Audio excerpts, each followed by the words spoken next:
मैं बिहार बोर्ड के वर्ग अष्टम विषय संस्कृत के पुस्तक नाम अमृता भाग 3 के द्वितीय पाठ संघे शक्ति, एकता में ही शक्ति होती है, इस पाठ को पढ़ाने जा रहा हूँ। अस्ति गंगायाः तीरे रमणीय तीरे पुष्कल नामको ग्रामः। गंगा के किनारे सुंदर पुष्कल नामक गांव है। तत्र बहुधन संपन्न हरिहरो नाम कृषक। वहाँ धन धान्य से युक्त हरिहर नामक किसान है। कृषि कर्मणा तेन प्रभुता संपत्तिरर्जिता। खेती के कामों से वह प्रचुर संपत्ति अर्जित किया। ग्रामे तत्परिसरे च तेन महती प्रतिष्ठा संप्राप्ता।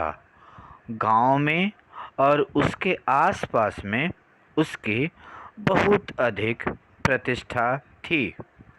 तस्य चत्वारः पुत्राः अभवन्। उसके 4 पुत्र हुए। पितुः कार्ये सहायतां नाकुर्वन्। पिता के कामों में वे सहायता नहीं किए। प्रत्युत परस्परम नित्यम कलहायन्ते। बल्कि वे आपस में रोज झगड़ते हैं। एकः कथयति, एक कहता है, त्वामेव पिता अधिकं मन्यते। तुम्हें ही पिता अधिक मानते हैं। त्वम एव तस्य विपुलां संपत्तिं प्राप्स्यसि। तुम ही उनके बहुत अधिक संपत्ति प्राप्त करोगे। अपरः वदति, दूसरा कहता है, त्वम अतीव अलसः। तुम अधिक आलसी हो। कदापि किमपि हितकरम उपयोगी कार्यम न करोसि। तुम कभी भी कल्याणकारी कार्य नहीं करते हो। तृतीया तथैव विद्या अध्ययनस्य निंदाम करोति। तीसरा वैसे ही विद्या अध्ययन की निंदा करता है। चतुर्थः विद्या अध्ययनाय पितुः धन याचनां करोति। चौथा विद्या अध्ययन के लिए पिता से धन की मांग करता है। तदा तृतीयः पितरं वारयति। तब तीसरा पिता को रोकता है, मना करता है। एवं एव किमपि समाश्रित्य चतुर्षु भ्रातृषु कलह प्रवर्तन्ते स्म।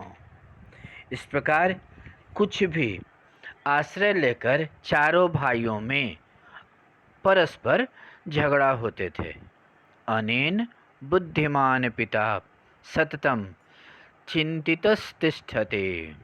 इस प्रकार से उसके बुद्धिमान पिता हमेशा चिंता से ग्रसित रहते थे। वृद्ध पिता स्वपुत्रान् कृषिकर्मणः संचालनाय भूयो भूयः प्रेरयति। वृद्ध पिता अपने पुत्रों को कृषि कार्य करने के लिए बार बार प्रेरित करते हैं।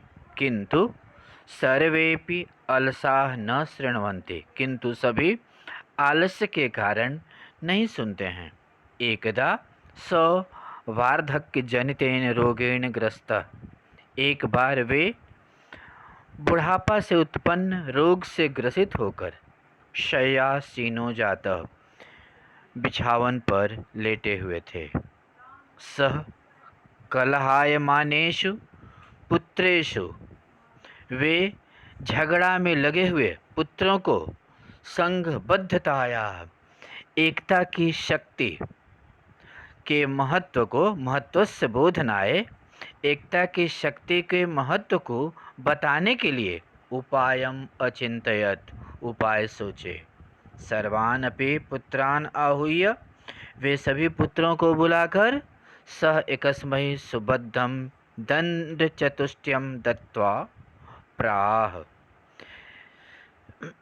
एकस्मै सुबद्धम, एक ही में ही बंधे हुए, एक में ही अच्छे से बंधे हुए 4 डंडे दिए और बोले, त्वम एनम भंजय, तुम इसको तोड़ो।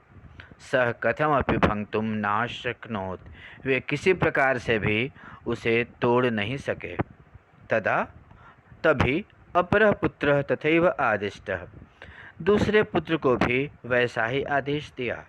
सोपि तद दंड चतुष्टयम भंगतुम न समर्थो जाता, वह भी उन चारों दंडों को तोड़ने में समर्थ नहीं हुआ। इयम एव, इस प्रकार दशा अपरयोरपि पुत्रयोर अभवत, यही दशा दूसरे पुत्रों को भी हुई। तथा वृद्ध पिता दंड चतुष्टयम निर्बध्य, तब वृद्ध पिता चारों दंडों को खोलकर एकैकम दंडम एकस्मै पुत्राय दत्तवान, एक एक डंडे एक एक पुत्रों को दिया। किंच, और क्या, तम दंडम त्रोटयितुम पुनः आदिष्टवान, और उन डंडे को तोड़ने के लिए पुनः आदेश दिया। सर्वे पुत्राः स्वस्वहस्तमस्थम दंडम भंगतुम समर्थाः जाता, वे सभी पुत्र अपने अपने हाथ में स्थित डंडे को तोड़ने में समर्थ हो गए। तदा पिता कथितवान, तब पिता बोला, पुत्रों एवं एव बुद्ध्यध्वम, इस प्रकार से तुम लोग समझो।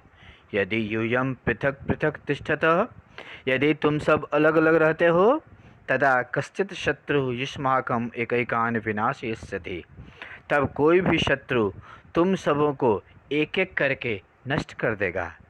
यदि पुनः यूयम सर्वे मिलित्वा सुबद्धाः तिष्ठतः, यदि पुनः तुम सब मिलकर एकजुट होकर के रहते हो, तदा कोपि बाह्यजनः युष्मान विनाशयितुम न समर्थ, तब कोई भी बाहरी आदमी तुम सबों को नष्ट नहीं कर सकता है। अयम उपदेश, यही उपदेश है, संहति श्रेयसी पुंसाम, मनुष्यों की एकता ही शक्ति है। तस्माद् दिवसाद् प्रभृति, उसी दिन से वे सभी सर्वेपि चत्वारः पुत्राः, उसी दिन से ही सभी पुत्र आपस में स्व दुष्ट विचारान त्यक्त्वा, अपने अपने बुरे विचारों को त्याग कर परस्परम मेलनेन गृहे वर्तन्त, आपस में घर में मिल कर के रहते थे। पितुश्च सेवया, और पिता की सेवा से तम अरोगम कृतवन्तः, और अपने पिता की सेवा से पिता को रोग मुक्त किए। इस प्रकार से आप सबों को धन्यवाद बच्चों, जो आपने मेरी बातों को सुना। और इस पुस्तक के अंत में दिए हुए जो शब्दार्थ हैं उसे आप लोग याद कर लेंगे, और इसमें संबद्ध जो प्रश्न उत्तर हैं इसे अगले वीडियो में मैं बतलाऊंगा। धन्यवाद।